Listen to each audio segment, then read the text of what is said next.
Hi guys, so Canada is looking for students who are willing to go and study in Canada. Right now I'm in at the embassy, Canadian embassy in Paris,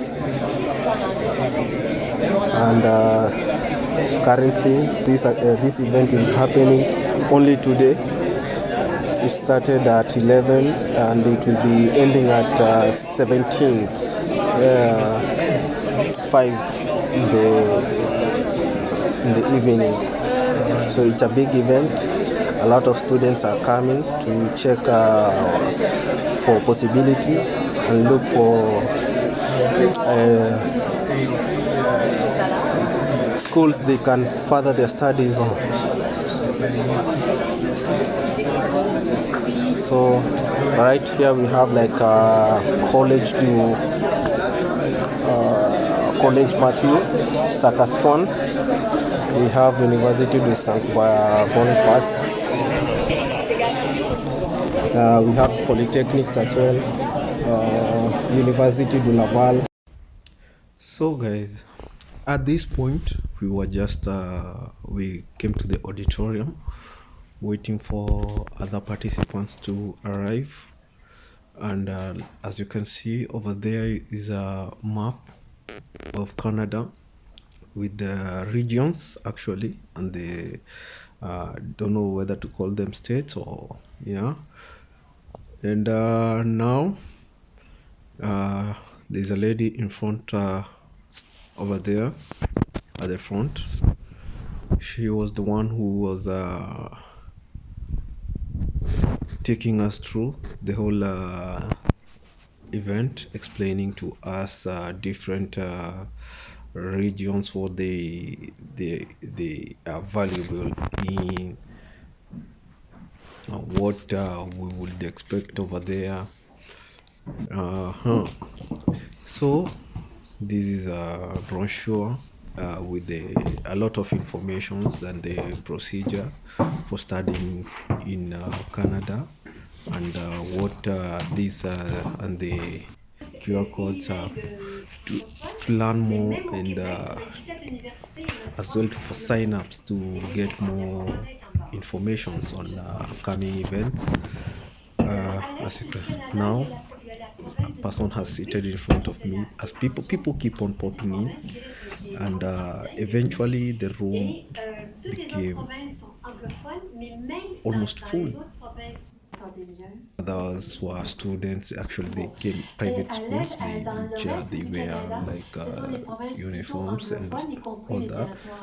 They came as we were doing this activity here. The first group had already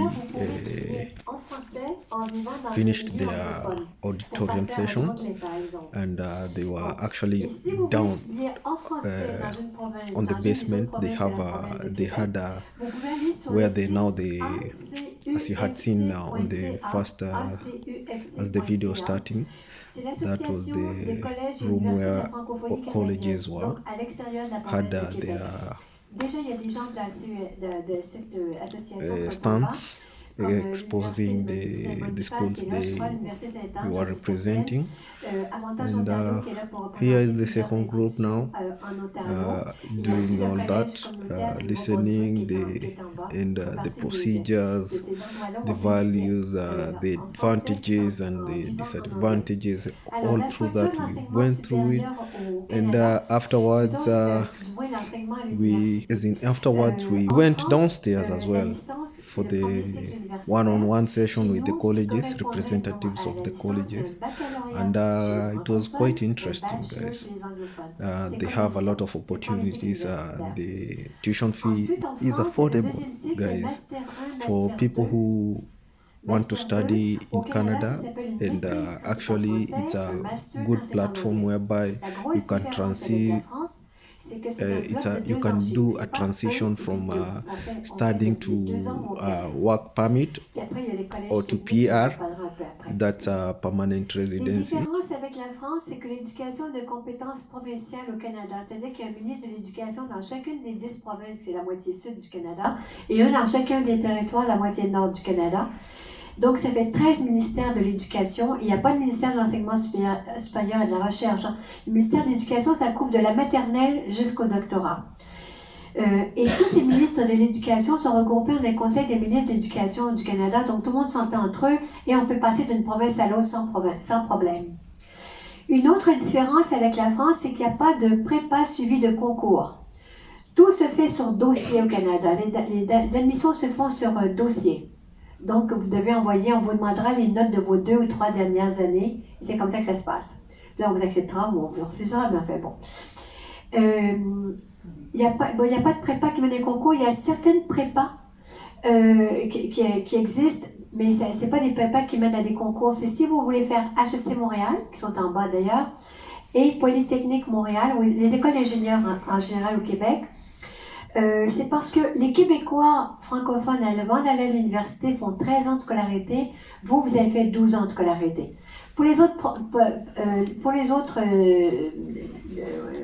facultés dans les universités, c'est pas grave, mais ingénieur et HEC Montréal, il faut faire une année de prépa. Si vous la réussissez, vous passez, il n'y a pas de concours après. Il faut juste la réussir parce que vous n'avez pas fait assez de mathématiques en 12 ans, vous avez fait moins que nous en 13 ans. C'est logique, c'est tout. Il n'y a pas de grandes écoles comme en France, même si vous allez voir comme les deux que je viens de vous nommer, HEC, Polytechnique Montréal, ce sont des facultés importantes qui sont rattachées à l'Université de Montréal. Et l'Université de Montréal, c'est une des universités qui est à Montréal. Les autres portent d'autres noms. Hein. Alors, avec un baccalauréat français, on peut faire soit un programme universitaire, donc dans une université, et on passe directement du baccalauréat en France à l'université. Il n'y a pas besoin de faire autre chose, sauf ceux qui font les programmes d'ingénieur et HEC Montréal. Il y a une année à faire de prépa, mais à Polytechnique même et à HEC même. Hein. C'est pas un truc à aller faire ailleurs. Donc, on passe directement de votre baccalauréat en France à l'université au Canada. Il peut y avoir dans d'autres domaines une première année de mise à niveau, mais ça se fera dans l'université même. Il n'y a pas de problème avec ça. Ou bien, donc soit faire un programme universitaire, ou bien on peut faire, je précise, vous n'enregistrez pas ici s'il vous plaît, c'est une ambassade. Ce que je dis aujourd'hui est bon pour aujourd'hui. Donc, on demande de ne pas enregistrer. De toute façon, je vous donne mon adresse et vous pouvez poser toutes les questions. Vous pouvez nous écrire et on répond à toutes vos questions. Donc, un programme universitaire, ou bien on peut faire un programme technique. Un programme technique, c'est un peu comme vos DUT ou BTS. Ça se fait dans des collèges communautaires, collèges techniques, instituts, cégep professionnels, polytechniques. C'est des programmes donc techniques qui mènent directement au travail ensuite. Éventuellement, après, vous pouvez faire un programme technique et ensuite aller à l'université. Très rarement, troisième année, comme ça se fait en France. C'est pas la même chose, hein? Parce qu'un programme technique, c'est la technique, un programme universitaire, c'est universitaire, c'est pas pareil. Mais il y en a beaucoup qui font l'université après avoir fait un programme technique, pour avoir plus de connaissances dans un domaine, tout simplement. Ou bien, il y en a qui, après un programme universitaire, vont faire un collège technique, parce qu'ils veulent avoir un travail tout de suite après. Tout est possible. Bon. Alors, comment on part au Canada? On peut partir en échange ou on peut partir en étudiant indépendant dans un vrai programme. Bon. En échange, ça veut dire que vous êtes déjà dans une université ou grande école en France, que vous avez fait au moins une année ou deux, et que votre université ou grande école vous demande d'aller faire un échange ailleurs. Alors, vous pouvez faire un échange de 4 mois ou 8 mois dans une université au Canada.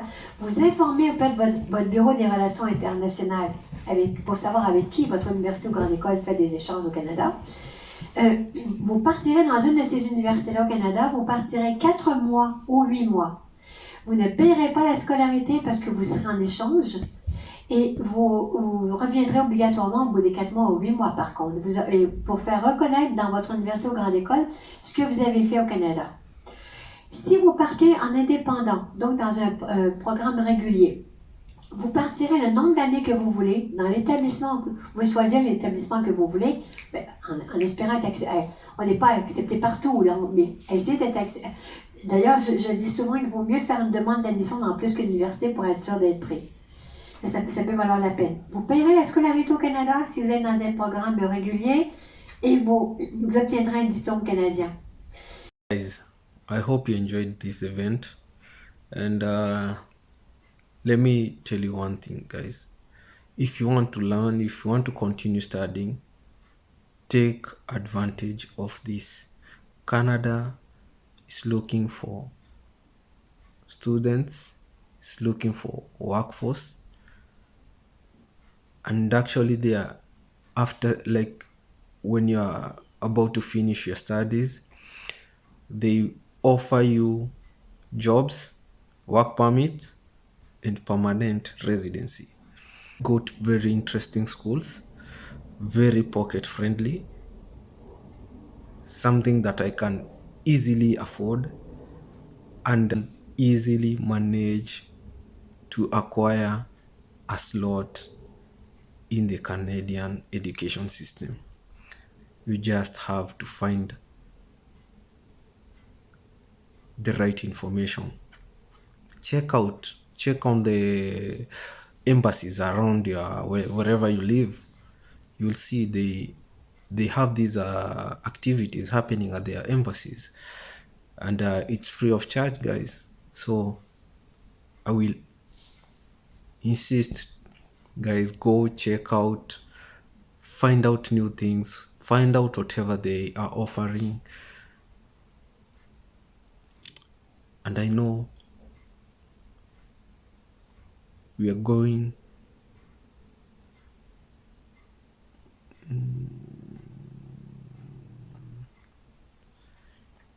and I believe you'll find yourself a better school if you're interested in furthering your education. So guys, I hope you enjoyed the video, and kindly, guys, please don't forget to like, comment. It's still a new channel, and I hope you're going to grow together, and kindly share and subscribe. Don't forget to subscribe. Thank you very much, and see you on the next one.